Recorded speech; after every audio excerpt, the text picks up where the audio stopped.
Dustin Rose here, and I'm here behind the Audix SCX25A microphone, and today I'm going to show you the Breedlove Oregon Myrtlewood in the concerto body size.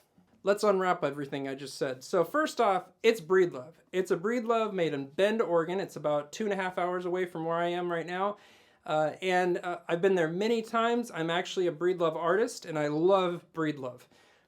They make some really great guitars, very unique and very awesome sound and craftsmanship, very, very well made instruments. The Oregon series is the series that they tried to get wood that is just made in Oregon, or grown in Oregon, I should say, and put it into an Oregon build that sounds quintessential Oregon.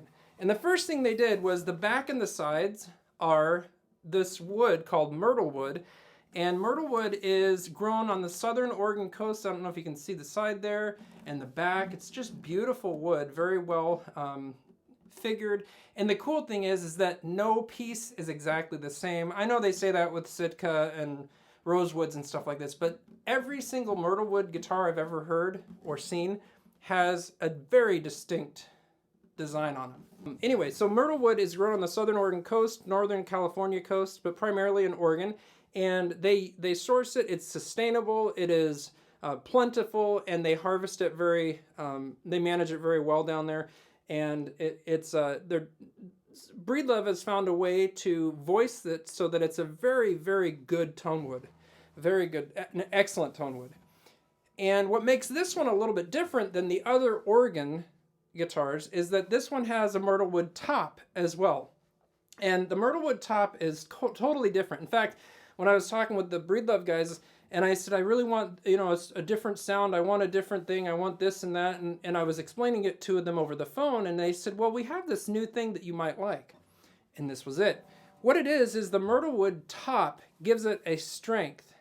It's very steady. It's very strong. It's very consistent.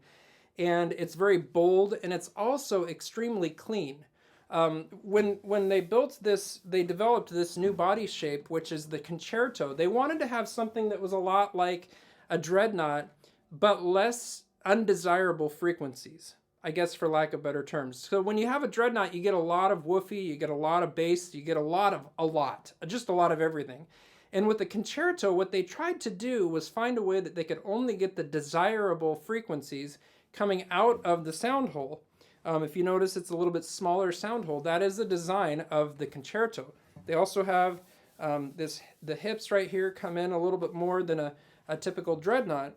Those are just a few of the things that are different from your traditional dreadnought.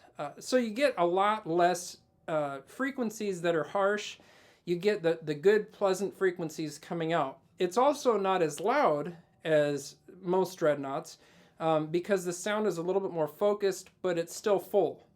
One of the other really big strengths that I have seen with this particular guitar is it is extremely consistent. I have this is my guitar. I've actually been playing it I've owned it for about a year now, and I've been playing it at all of my gigs. And I could not even explain to you all of the environments that I've played in the last 12 months. A couple of examples would be 100-degree weather, completely nice sunny day, hot, beautiful day. And then I've also played days where we've had rainstorms and windstorms and hailstorms, and I've had to play outside under a tent in these conditions. You wouldn't even believe half of the things I could tell you. But the thing that has remained consistent in every single environment is this guitar. I have played outdoor, indoor, all extremes of weather, and this guitar stays very, very consistent. It's very stable, very strong, and I credit that primarily to the top wood. The top wood is a very strong wood. Myrtle wood is very strong, and it makes it so that it's always consistent. It doesn't have a whole lot of variation with the weather changes, and it just always is there, and it always sounds great.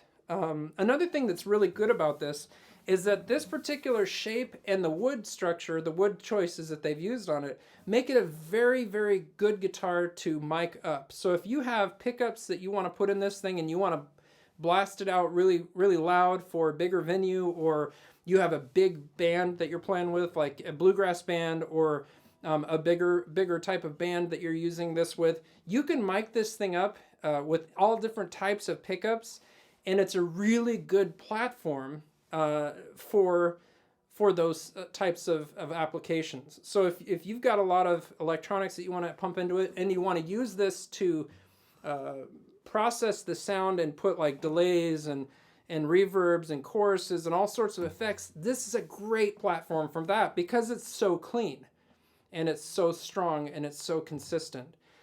So I could brag and brag and brag on this guitar. What I would say, what puts this guitar apart are a couple of things. This is a great guitar for people who are playing all types of venues. So if you're, like I said before, if you're going to the Midwest, I've played this in the Midwest actually. This was one of the guitars that was my primary guitar for those gigs.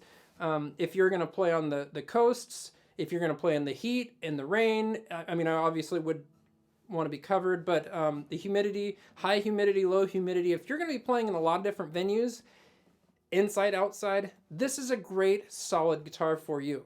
The other thing is, if you're a singer-songwriter and your singing is not like you don't have a humongous voice that's really loud and can cut through over big groups of instruments, this is perfect because it doesn't have all those woofy, harsh sounds that the dreadnoughts have. That dreadnoughts are known for having that big, like bluegrass banjo busting type of frequencies coming out of it. Your voice is not a banjo. Your voice is not a bluegrass instrument, right? And you want to have something that you could sing over. This is perfect because it fits right into the way that they developed this particular concerto size is that the frequencies that are most pleasant frequencies to the ears and the most complementary to your voice, to most people's voices, this fits that really, really well. It's just an amazing, and if you have a chance to check one out, I would check one out. But singer-songwriters, this is perfect for you. Great for heavy strumming. You know, it's got a very big sound, heavy strumming. It's decent for finger picking. It's pretty good for soloing, especially if you're using a lot of pedals to process the sound. It's beautiful for that. It is just an all-around great guitar. So anyway, I want to get into actually playing for you. So I'm going to highlight the strumming characteristic of this, the strengths of this guitar, which I think are very good strumming, and then I'll do some finger picking and I'll do some soloing. So here we go.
All right, I hope you can hear that this is just an amazing guitar.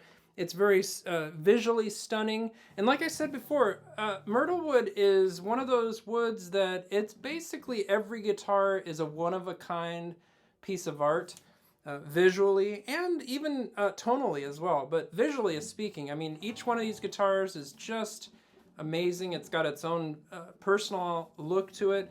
There's not another one that looks like this one. And same with all of them. So I hope that you can see the beauty and hear the beauty, the clarity of the Myrtle Wood, and that really is the voice of the Oregon series. The Oregon Myrtle Wood is that clear, crystal clear, strong voice, and consistent because it's such a strong wood. And you know, the interesting thing is that you can kind of you have a history of what Sitka and rosewood and mahogany. We know what those are going to sound like in 50 years, but we don't really know how myrtle wood is going to age.